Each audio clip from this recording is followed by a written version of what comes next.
I want you to imagine, just for a second, dealing with a relatively simple legal issue. Oh, like something super common. Yeah, exactly. Yeah. Something incredibly common, like a traffic ticket you want to dispute, or maybe a really frustrating billing error from your local utility company.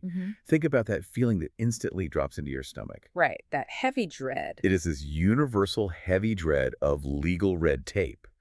The endless waiting on hold, the completely confusing jargon that honestly feels like it was designed specifically to keep you out of the loop. Oh, totally. You just know deep down that it's going to take months to resolve something that logically should take about 5 minutes. It is a deeply ingrained friction, isn't it? We've somehow just accepted it as this permanent reality of civil society. We really have. There's this underlying assumption that accessing justice, even for the very smallest of things, requires an enormous expenditure of your time, your money, and, well, your patience. Exactly. It's exhausting. Yeah. But what if the laws governing those everyday disputes weren't just written on a physical piece of paper for human lawyers to endlessly argue over? Right. What if they were written entirely in code? Today's deep dive is exploring a completely fascinating concept that aims to do exactly that. We are pulling apart this brilliant research paper by Dr. Mohammed Bidier titled Toward Computational Law and AI-Assisted Adjudication. Such a great paper. It really is. And the mission of our deep dive today is to really examine his vision for totally restructuring the justice system. And I have to point out the date on this research right out of the gate. March 2014. Which is incredibly prescient, over a decade ago. Yep. Long before the current mainstream explosion of generative AI and, large language models that we see everywhere today, Dr. Bidier was already looking at the structural inefficiencies of our courts. He really was ahead of his time. He was conceptualizing a deeply integrated technological solution. He saw where the system was cracking and offered a blueprint to fix it. And just to ease anyone's anxiety right now, the teaser here is that the goal of this research is absolutely not to replace your local human judge with a Terminator. No Terminators here. Right. It's about creating what he calls a hybrid legal architecture. We are going to explore how we can restructure justice into layers, computable layers for machines and non-computable layers for humans. Exactly. But before we get into this futuristic AI solution, we really need to look at the bottleneck. We need to understand exactly why the current system is practically breaking under its own weight. Yeah, the problem statement in the research frames this perfectly. Judicial systems globally are facing massive compounding pressure. They are absolutely drowning in a high volume of repetitive, low-complexity cases. The standard low payments, right? Yeah. The basic administrative penalties, the millions of minor traffic tickets. Precisely. And when a court system is bogged down by thousands upon thousands of these routine disputes, you get severe backlog accumulation. Procedural delays just become the accepted norm. And worst of all, you get incredibly high transaction costs for simple disputes. Think about it. Yeah. If you have to take a day off work, pay for parking downtown, sit in a waiting room for 4 hours, and maybe even hire counsel just to fight a $50 fine. The system has failed. It completely has. Yeah. It ends up costing far more time and money to resolve the issue than the dispute itself is even worth. Okay, let's unpack this. Because Yes. it's not just a volume problem, right? The research points out a fundamental flaw in how we actually draft laws in the first place. Yes, the drafting is a huge part of it. Currently, laws are written exclusively in natural language. English, French, Spanish, whatever it may be. And natural language, well, it naturally breeds ambiguity. Think of it like a vaguely written family recipe. Oh, that's a good way to look at it. Right. You have a law that says add a pinch of salt, or in legal terms, act within a reasonable time frame. But because it's written in natural language, every single judge or cook, in our analogy, interprets a pinch or reasonable entirely differently. Indeed. So you end up with wildly inconsistent outcomes, even when the rules supposedly seem perfectly clear. That is a perfect analogy. Natural language lacks the formal structure required for true mathematical consistency. Ambiguity constantly creeps in. Even if they try to be specific. Right. Even when lawmakers explicitly try to write tightly worded legislation. A word like promptly can mean 24 hours to one person and 2 weeks to another. And up until now, our attempts to fix this with technology have been far too shallow. Right. Because most of the legal tech out there focuses mostly on, like, document automation and research tools. Exactly. It's surface-level efficiency. You can use software to help a lawyer search through past cases a little faster. Or autofill a standardized contract template or something. Exactly. But those tools haven't penetrated the core adjudication processes. They aren't helping the judge actually make the final ruling. To solve your vaguely written recipe problem, Dr. Bedier proposes a radical shift in methodology. Right. We have to change the very language in which laws are drafted from the ground up. Which brings us to the core innovation we are looking at today. Law as code, or computational law. And this isn't just about scanning old law books into a PDF. No, not at all. It's a dual-layer legislative model. And what's fascinating here is how this dual-layer system actually functions in practice. Under this model, when lawmakers draft a new statute, they wouldn't just write a paragraph of text and call it a day. Right. They would create two distinct but deeply connected expressions of that exact same law. Layer 1 is the natural language. This remains the authoritative legal text that a human being can read, debate, and understand. So that's the human readable part, the part you'd read in the news or a textbook. Correct. But then there's layer 2. Right. Layer 2 is the formal logic representation. It is a machine executable set of rules. The law is literally translated into code at the very moment it is passed. Dr. Bedier's research gives a really fantastic, concrete example of how this looks in practice that makes it, so much easier to grasp. Let's look at a standard rule for a late payment penalty. Okay, let's look at that. The layer 1 text, the natural language, might read, "A penalty shall apply for late payment exceeding 30 days." Simple enough for a human to understand. Right. But the layer 2 code translates that exact same intent into a rigid mathematical formula. It looks something like, if payment underscore delay is greater than 30 underscore days, then penalty equals principal times interest underscore rate times delay underscore period. Exactly. It turns the legal condition into an executable function. There is absolutely no ambiguity. Zero. The system takes the verified factual inputs, like the exact date the payment was due, the exact date it was received, the principal amount, and the AI acts as a decision engine. It applies the codified legal rule and instantly produces a legally binding determination. Oh, wait, let me push back on this for a second. Isn't code entirely too rigid? How do you mean? Well, what if I was 31 days late because my town was hit by a massive natural disaster? Or, a global pandemic suddenly shut down the banking system? If we turn the law into pure math, don't we lose our humanity? That's a huge question. We completely lose that equitable flexibility that a human judge provides when they look at you across the bench and say, okay, technically you're late, but clearly this wasn't your fault. That is exactly the pushback that critics of algorithmic justice always raise, and it is a completely valid concern. It'd have to be right. Yeah. But if we connect this to the bigger picture of Bedier's architecture, that fear is exactly why the dual-layer system exists. The machine doesn't just take over everything blindly. Okay. Because code is highly efficient but completely lacks human nuance, the proposed solution is a three-tier system to effectively divide the labor between machine and man. Okay, so if the math handles the clear-cut stuff, how does the system physically catch that natural disaster exception? That's where the tiers come in. Tier 1 is the AI decision layer. This handles the high-volume, rule-based cases using the codified statutes we just talked about. Right. It generates the automated rulings, but importantly, it also generates transparent reasoning paths and confidence indicators. It shows its work mathematically. Right. So it spits out a log saying, here's the exact formula I used to fine you.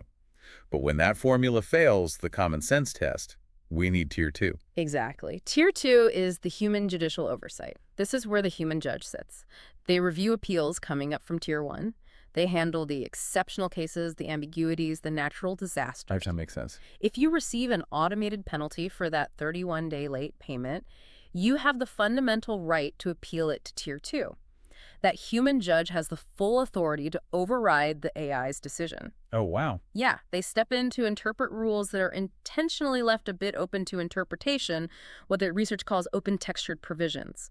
The AI handles the rigid rule, the human handles the equitable exception. And to make all of this possible in the first place, there's Tier 3, the legislative technical interface. Right, the builders. Yeah, this is the workshop phase where lawmakers actually collaborate with software architects and legal engineers to write these new dual-format laws. Yeah. The output of Tier 3 is both the human-readable statute and the machine-executable code. So what does this all mean for real-world application? I mean, you can't just plug a complex murder trial into an algorithm, right?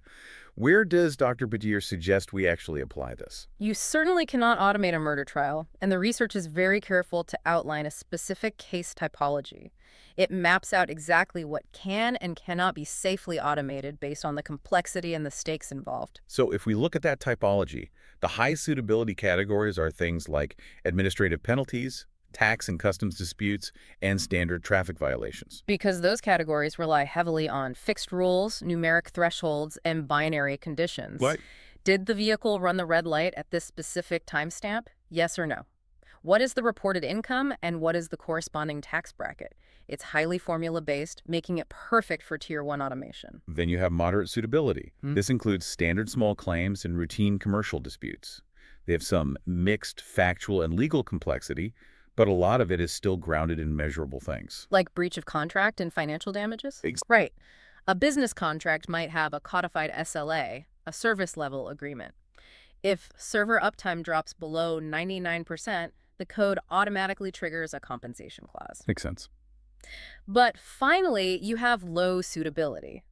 Criminal law sits firmly in this category. Criminal law is incredibly right-sensitive and requires an immense amount of human discretion. Yeah, of course. Evaluating intent, establishing reasonable doubt, assessing witness credibility. These are profoundly human judgments that machines simply cannot replicate. Which brings up a fascinating point about the legal profession itself. Yeah. So what does this all mean for the human judge? It changes their day-to-day completely. Right. If the AI is handling all the administrative, tax, and traffic cases, Yeah. are they essentially being demoted to just grading the AI's math homework? Or are they just rubber stamping code outputs? It's actually the exact opposite. This hybrid system actively elevates the human judge's role. Wait. Yeah. Right now, a highly trained legal mind with decades of experience is often spending hours a day processing standard traffic violations or undisputed parking tickets. It is a massive waste of their expertise. That's a really good point. By offloading the deterministic low-discretion cases to the AI, judges are entirely freed up to focus on complex, high-value disputes. Their role shifts from being routine processors of administrative paperwork to being true interpreters of high-order legal reasoning. It restores the dignity of the profession. That makes a lot of sense. You're letting humans do what humans do best. But even with that said, once you assign an AI to rule on even a basic tax or traffic dispute, you run headfirst into massive constitutional and ethical risks. Oh, absolutely. You simply cannot deploy this kind of power without ironclad safeguards. The research heavily emphasizes these legal and constitutional hurdles. First and foremost is due process, the fundamental right of a citizen to be heard and the right to challenge legal decisions made against them. Right, that's foundation. This is why that human appeal layer in Tier 2 is not just a nice idea to have, it is a mandatory constitutional requirement. You also have the deeply ingrained principle of the separation of powers. Yeah. Legislators define the rules, the judiciary interprets the edge cases, and the AI must only execute within those strictly defined boundaries. Exactly. The AI must never be allowed to predetermine outcomes beyond what the lawmakers originally intended. And we must clearly recognize the evidentiary constraints of AI. An algorithm cannot look a nervous witness in the eye and assess their credibility. It cannot evaluate human intent. Right. Did this business owner make a simple clerical error on their taxes, or were they intentionally committing sophisticated fraud? An AI deeply struggles with interpreting nuanced factual disputes where context is everything. And the risk analysis in Dr. Badir's work goes even deeper into systemic dangers. We talked earlier about overformalization, the risk of losing that equitable flexibility. Right. But the really terrifying risk is algorithmic bias. Yes. The way I visualize this is like a high-speed bullet train on a fixed track. The AI is the train. It's incredibly fast, it's incredibly efficient, and it never gets tired. But if the lawmakers and legal engineers lay down tracks that have an embedded bias, the train doesn't question it.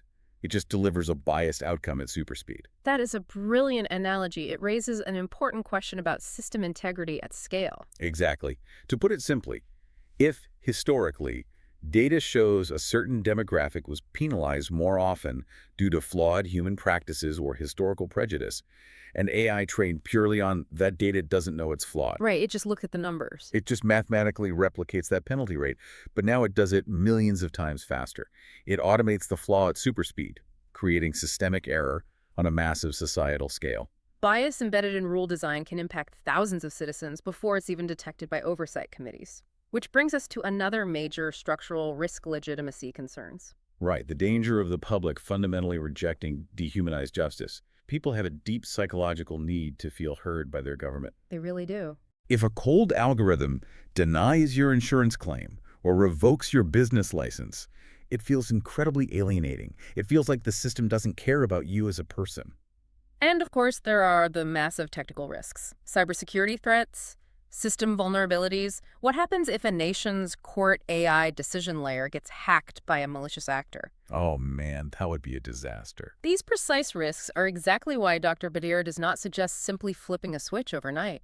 Having comprehensively laid out the architecture and the necessary constitutional safeguards, the research details a highly structured 15-year implementation roadmap. Okay, so it's a slow rollout. Very slow. This answers the question of how long until this hybrid model becomes our reality and where it actually starts taking root. It's definitely not going to happen all at once. The roadmap is logically broken down into 3 distinct phases. Phase 1 is the foundation phase, which is estimated to take the first 0 to 3 years. This is all about identifying the right low-risk categories and mapping out the relationships between different legal concepts so a computer can actually understand them. It's also the phase for running isolated pilot programs for AI-assisted decision systems in highly controlled environments. Once that foundation is solid, we move to phase 2, the integration phase, spanning roughly years 3 to 7. This is the crucial moment where governments actually step up and introduce dual format legislation. So they start doing both at once. Yes. Lawmakers start officially publishing the natural language text and the machine code simultaneously. AI adjudication is carefully deployed in live administrative domains like those traffic and tax courts we talked about. Oh, right. And the formal appeal frameworks for human oversight are rigorously established and stress-tested. And finally, phase 3, expansion. This spans years 7 to 15. This is where the model broadens out beyond government fines and into complex commercial disputes. Computational law practices become completely standardized across the legal industry. And here's where it gets really interesting. The research predicts the institutionalization of entirely new career paths, specifically legal engineering roles. Yes, the emergence of the legal engineer. This represents a profound shift in legal education and professional development. We are talking about highly specialized professionals who seamlessly merge software architecture with deep jurisprudence. Wow. Imagine a university degree that is essentially a double major in advanced computer science and constitutional law. So they aren't just IT guys. They deeply understand the nuances of statutory interpretation, precedent, and rights. But they can also sit down and write the Python code to accurately execute it. Exactly. They're the essential translators bridging the vast gap between the lawmakers passing the bills and the machines executing the code. It's an entirely new professional discipline. And we're already seeing strategic applications of this roadmap starting to take shape in specific high-volume sectors. Definitely. The research points out high-potential areas like massive construction disputes, which constantly deal with incredibly complex payment certifications and schedule delays, routine banking claims, and government utility billing.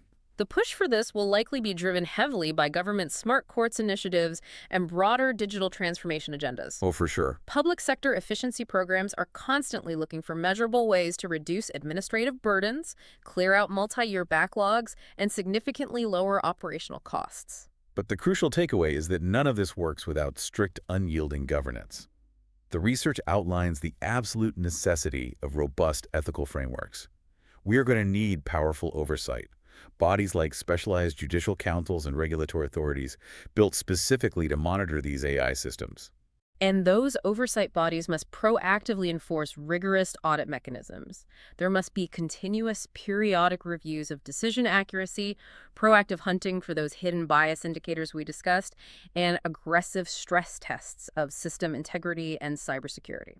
They have to be constantly checking it. Exactly. Furthermore, the governance framework mandates strict explainability standards. The AI cannot operate as a mysterious black box. It must provide completely transparent reasoning for every single determination it makes. And there must be permanent human-in-the-loop mandates to ensure that human rights are never fully delegated to a server. It's a massive amount of structural change to process, but the vision is incredibly cohesive. So to bring it all back to you, the listener, sitting there thinking about your next frustrating encounter with a government bureaucracy. Which we all have. Exactly. The ultimate vision of Dr. Badier's paper isn't full automation. It is intelligent augmentation. We are fundamentally re-engineering how laws are written to strategically segment adjudication by complexity. Human judges will not disappear. Their critical roles are simply being redefined for a modern era.